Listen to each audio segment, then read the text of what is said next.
রাজ্য সরকার হারে, সেটার এগেনস্টে আবার রিভিউ করে, সেখানেও রাজ্য সরকার হারে, আবার তার এগেনস্টে হাইকোর্টে আসে, সেখানেও হারে, সেটার এগেনস্টে রিভিউ করে, সেখানেও হারে।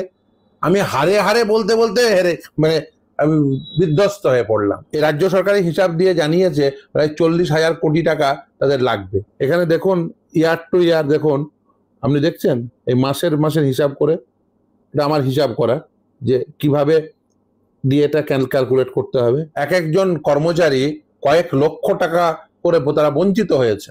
যদি প্রতি মাসে দিয়ে দিতেন, 2011 সালে আপনি ক্ষমতায় এসেছিলেন, তাহলে এই একসঙ্গে এই চাপটা পড়তো না। দিয়ে দিতেই হবে all India consumer price index অনুযায়ী। সুপ্রিম কোর্টে ওটি বিচারাধীন। সর্বশেষ দিন রাজ্য সরকারের পক্ষ থেকে যিনি আইনজীবী ছিলেন তিনি চেষ্টা করেছিলেন যাতে ম্যাটারটিকে আরও একটু পিছিয়ে নিয়ে যাওয়া যায়, অর্থাৎ জুলাই মাসে রাখার জন্য তিনি আদালতের সামনে প্রার্থনা করেছিলেন। আমরা অপোজ করি, আমরা বলি না, এই মামলাটি বারবার পিছিয়ে গেছে এবং যেহেতু একটা স্টে হয়ে আছে, সেই স্টেটাকে এনজয় করছে রাজ্য সরকার। রাজ্য সরকারি কর্মচারীদের ডিএ হচ্ছে আইনসঙ্গত ন্যায্য মৌলিক অধিকার। সেই অধিকারকে খর্ব করে দিয়ে এতদিন ধরে তাদের ডিএ থেকে বঞ্চিত রেখেছে। রোপা রুলস 2009 অনুযায়ী তাদের all India consumer price index অনুযায়ী ডিএ পাওয়া উচিত। এক একজন কর্মচারী কয়েক লক্ষ টাকা করে তারা বঞ্চিত হয়েছে। এই রাজ্য সরকারের হিসাব দিয়ে জানিয়েছে প্রায় 40,000 কোটি টাকা তাদের লাগবে। তার মানে অর্থাৎ 40,000 কোটি টাকার পরিমাণ বঞ্চনা রাজ্য সরকারি কর্মচারীরা হয়েছেন। যদি প্রতি মাসে দিয়ে দিতেন, 2011 সালে আপনি ক্ষমতায় এসেছিলেন, তাহলে এই একসঙ্গে এই চাপটা পড়তো না। আসলে ওরা বুঝেছেন যে একসঙ্গে চাপটা যাতে কোনোভাবে বিলম্ব করা যায়, সেই জন্য বিভিন্ন স্ট্র্যাটেজির তারা আশ্রয় নিচ্ছেন, কিন্তু ওটা করে কোনো লাভ হবে না। 6 বার হেরেছে। Confederation of state government employees Malay দ্বারা তারা মামলা করেছেন। সেই মামলার পরিপ্রেক্ষিতে প্রথমে কর্মচারীরা বৃন্দ স্যাটে হেরেছিল, তারপরে সেটার এগেনস্টে তারা হাইকোর্টে এসেছিল, হাইকোর্টে জিতে, হাইকোর্টে সেই জেতার এগেনস্টে রাজ্য সরকার রিভিউ করে, সেখানেও রাজ্য সরকার হারে। তারপরে রাজ্য সরকার সেই যেহেতু হাইকোর্টের নির্দেশ ছিল স্যাটে সেটা ডিটারমিন্ড হবে, স্যাট ফেরত পাঠায় স্যাটে, হাইকোর্ট ফেরত পাঠায় স্যাটে সেখানে রাজ্য সরকারি কর্মচারী আবার যেতেন এবং রাজ্য সরকার হারে, সেটার এগেনস্টে আবার রিভিউ করে, সেখানেও রাজ্য সরকার হারে, আবার তার এগেনস্টে হাইকোর্টে আসে, সেখানেও হারে, সেটার এগেনস্টে রিভিউ করে, সেখানেও হারে। আমি হারে হারে বলতে বলতে হেরে আমি বিধ্বস্ত হয়ে পড়লাম। অথচ রাজ্য সরকার হেরে হেরে বিধ্বস্ত হলো না, এতবার 6 বার হেরেছে। তারপরে এসএলপি করে এখন বর্তমানে যেহেতু একটা অন্তর্বর্তীকালীন স্থগিতাদেশ রয়েছে, আমরা কন্টেম্প করেছিলাম অন্তর্বর্তীকালীন স্থগিতাদেশ থাকার জন্য, সেই কন্টেম্প প্রসিডিংসটা এখনো পর্যন্ত স্তব্ধ হয়ে আছে কলকাতা হাইকোর্টে। এসএলপি ডিসমিসড হয়ে গেলে আমরা কন্টেম্প প্রসিডিংস এটা কন্টিনিউ করব, যাতে রাজ্য সরকারি কর্মচারীরা তারা তাদের ন্যায়সঙ্গত অধিকার পায়। এবং দিয়ে যে all India consumer price index অনুযায়ী দিতে হবে, সেটা রোপা রুলস 2009 একদম নির্দিষ্টভাবে বলা আছে। ফলে এখান থেকে অন্য কোনো জায়গায় যাওয়ার কোনো সুযোগ নেই, দিয়ে দিতেই হবে all India consumer price index অনুযায়ী।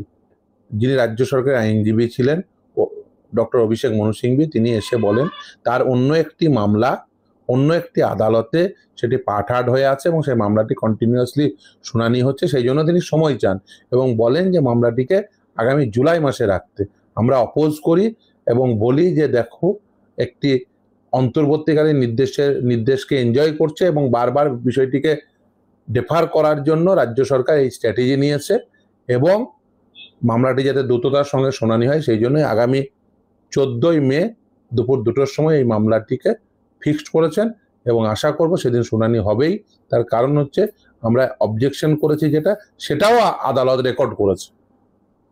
এই যে বারবার সময় নেওয়া, এটাকে আমরা অপোজ করি। সাধারণভাবে কি হয়, কেউ কোনো কাউন্সিলের বা কারো যদি অসুবিধা থাকে সাধারণভাবে সেটা সময় দেওয়া হয়, সেটা স্বাভাবিক, কাউন্সিলের অসুবিধা থাকতে পারে, কিন্তু বারবার এই সময় চাওয়া, বারবার ডেফার করা, 16 বার 17 বার ডেফার হয়ে গেল, এটা তো আর রাজ্য সরকারি কর্মচারীরা আর কতটা নিতে পারবেন? এটা আমাদের পক্ষে তো বিড়ম্বনার হয়ে যাচ্ছে। ফলে আমরা সেটাকে যেহেতু অপোজ করি, মহামান্য আদালত সে বুঝেছেন যে মামলাটি শোনা উচিত, তাই মামলাটি আগামী 14ই মে দুপুর 2টোর সময় ফিক্সড করেছে। দেখুন, এই যে মামলাটি, সেই মামলাটি হলো মূলত রোপা রুলস 2009 মোতাবেক, রোপা রুলস 2019 মোতাবেক নয়। কিন্তু রোপা রুলস 2009-এ অল ইন্ডিয়া কনজিউমার প্রাইস ইন্ডেক্সের সঙ্গে সাযুজ্য রেখে দেওয়ার কথা বলা আছে, যেটা 2019-এ কিন্তু ডি এর কোনো প্রভিশনই রাখেনি বর্তমানের সরকার। ফলে সেই অনুযায়ী এরিয়ার হিসাব হবে, এবং সেটাই তো কি হিসাবে দেবে সেটাই তো ডিটারমিন করতে বলেছিল স্যাট, সেটাই তো করা হয়নি এখনো পর্যন্ত। সেই মোতাবেক যেটা স্যাটের যে নির্দেশ ছিল, যে নির্দেশকে আপহোল্ড করেছে কলকাতা হাইকোর্ট, সেই মোতাবেক দেবে। হিসাব করুন, অল ইন্ডিয়া কনজিউমার প্রাইস ইন্ডেক্সের সঙ্গে হিসাব করে দিলেই খুব পরিষ্কার হয়ে যাবে। কারণ হচ্ছে ডিএ এই যে রুল 3, সেখানে পরিষ্কার এক্সপ্লেনেশন দেওয়া আছে যে কিভাবে ক্যালকুলেশন করতে হবে। আপনি যদি চান আমি সেটা দেখিয়েও দিতে পারি।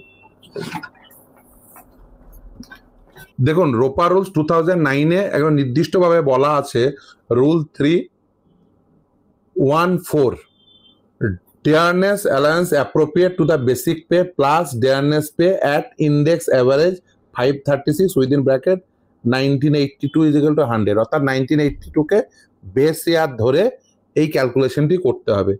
এর যদি এই লাইনটির ম্যাথমেটিক্যাল রিপ্রেজেন্টেশন হচ্ছে এটা, অর্থাৎ এই দেখতে পাচ্ছেন ডিয়ারনেস অ্যালায়েন্স পার্সেন্টেজ কি হবে, ডি এর percentage AI CPI minus 536 divided by 536 into 100, যেখানে বেস ইয়ারকে ধরতে হবে 1982 ইজ ইকুয়াল টু 100 করে। এখানে দেখুন ইয়ার টু ইয়ার, দেখুন আপনি দেখছেন এই মাসের হিসাব করে, এটা আমার হিসাব করা যে কিভাবে ডিএটা ক্যালকুলেট করতে হবে, একদম ক্যালকুলেট করা আছে। জানুয়ারি 2007 কত হওয়া উচিত, 8, 9, 11, 12, 13, একদম 18 পর্যন্ত। সেই সময়ে যখন মামলা চলছিল সেই সময় যে ডাটা, সেই ডাটা মোতাবেক কিভাবে ডিএ ক্যালকুলেশন করতে হবে।